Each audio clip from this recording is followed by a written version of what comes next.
Olá, meus amores do quarto ano, tudo bem com vocês? Estamos aqui para mais uma aula. Hoje, terça-feira, nós vamos ter a nossa aula de ciências. E desde já agradecemos a Deus por mais esta oportunidade que Ele está nos concedendo. Amém? Então, pegue o livrinho de ciências de vocês e vamos abrir lá na página 139, onde nós estaremos dando continuidade à nossa aula de ciências. Semana passada nós falamos sobre os animais vertebrados e hoje nós vamos estar falando sobre os animais invertebrados, tá? Então, qual é a principal característica que difere os invertebrados dos vertebrados? É a ausência de coluna vertebral. Então, nos vertebrados, os seres têm coluna vertebral, tem um esqueleto, né? Tem uma cartilagem. Já os animais invertebrados, eles não possuem coluna vertebral, ou seja, não possuem esqueleto, tá bom?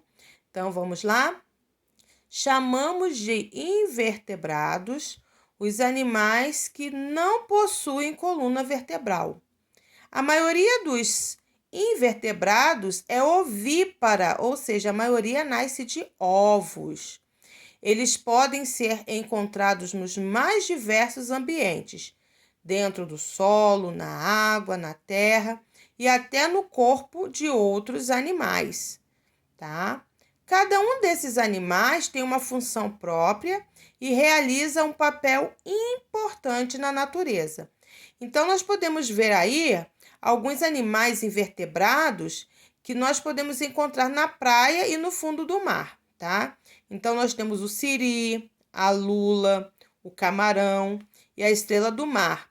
Então, é uma parte dos invertebrados que vivem no mar, que vivem na praia, tá? Lá em cima nós lemos que existem animais invertebrados que vivem no corpo de outros animais. E nós podemos citar aí os vermes, como a lombriga e a solitária. São animais invertebrados que podem causar doenças ao ser humano. É preciso ter cuidado com a água ou alimento que ingerimos, pois podem estar contaminados com os ovos dos vermes por causa da falta de higiene. Então, a lombriga, os vermes, a solitária, são animais invertebrados que sobrevivem dentro do corpo do ser humano, dos animais. Então, por isso que nós precisamos ter cuidado com a água que bebemos. Nós devemos ter cuidado quando pisamos em água suja, descalços, né? Porque os ovos desses animais invertebrados aí, que são vermes, lombriga, solitária, os ovos dos vermes, por causa da falta de higiene, eles sobrevivem com mais facilidade no ambiente, tá bom? Como classificamos animais invertebrados?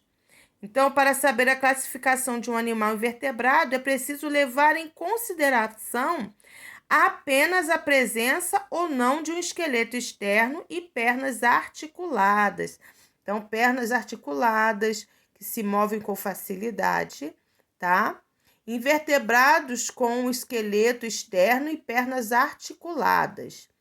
O que apresentam esse esqueleto externo são chamados artrópodes. Os artrópodes podem ser. Então, quais são os animais invertebrados que possuem esqueleto externo e pernas articuladas? São os insetos, tá? Tem o corpo dividido em cabeça, tórax e abdômen. A cabeça tem um par de antenas. O tórax geralmente tem um par de asas. Apresentam 6 patas agrupadas em 3 pares. Exemplo de insetos, baratas e borboletas. Aracnídeos, né, da família lá das aranhas. São terrestres e apresentam um corpo dividido em cefalotórax, formado pela junção da cabeça e do tórax, abdômen e 8 patas, escorpiões, aranha e ácaros. Miriápodes tem o corpo alongado, sem segmentos, diferenciados entre o tórax e o abdômen, cabeça distinta do tronco e provida de um par de antenas. Exemplo, centopeia e lacraia. E os crustáceos, que possuem respiração branquial e apresentam o exoesqueleto calcáreo, né? Por exemplo, aí o caranguejo. Então, a classificação dos animais invertebrados com o esqueleto externo, ou seja, o interno é dentro, o esqueleto é por dentro, tá? Então, o invertebrado, o deles é externo, por causa das articulações, ok? Então, são insetos, aracnídeos, miriápodes e crustáceos. Então, esses são invertebrados com esqueleto externo e pernas articuladas. Já em outro caso, existem vertebrados com esqueletos não articulado ou sem esqueleto, tá? Então, esses não possuem nenhum esqueleto externo e também não têm articulação, ok? Então, nós podemos ver aí na página 141 alguns deles. Já os que não têm esqueleto ou que têm o esqueleto não articulado podem ser os moluscos, pois possuem corpo mole, com ou sem concha calcária. Exemplo aí, o caracol e ostra com concha, polvo e lesma sem concha. Então, esses têm o corpo molinho, tá bom? Anelídeos, sem qualquer tipo de esqueleto, apresentam o corpo mole, alongado e segmentado.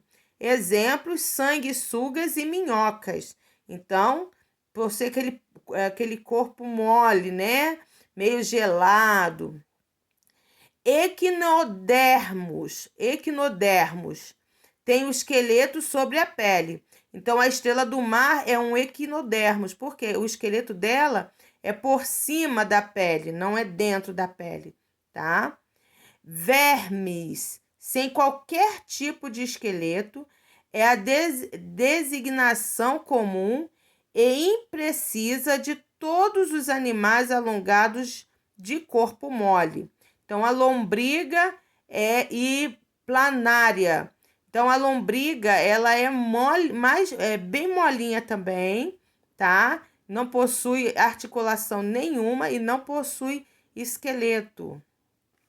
As esponjas, sem qualquer tipo de esqueleto, apresentam o corpo com poros e canais e de formas variadas. Exemplo, a esponja do mar. Então, a esponja do mar também não possui nem esqueleto e nem articulação. E os cnidários, têm o corpo simétrico, em forma de medusa, com uma cavidade gastrovascular, boca circundada por tentáculos e organelas urticantes. Ou seja, urticantes é porque ela queima, tá? Quem encostar, principalmente numa água-viva, que é um cnidários, os tentáculos dela pode queimar, tá bom? Podem ser sem esqueleto, como a água-viva, a caravela, a hidra e a anêmona do mar, ou com esqueleto, como os corais. Então, os corais também possuem um esqueleto, mas não é o esqueleto parecido com o do ser humano, tá bom? Então, essa classificação aí dos moluscos, anelídeos, equinodermos, vermes, esponjas e os cnidários são invertebrados que não têm esqueleto ou têm o esqueleto não articulados, ok? E uma curiosidade, o bicho da seda também é um animal invertebrado, né? E a criação do bicho da seda é chamado de sericultura.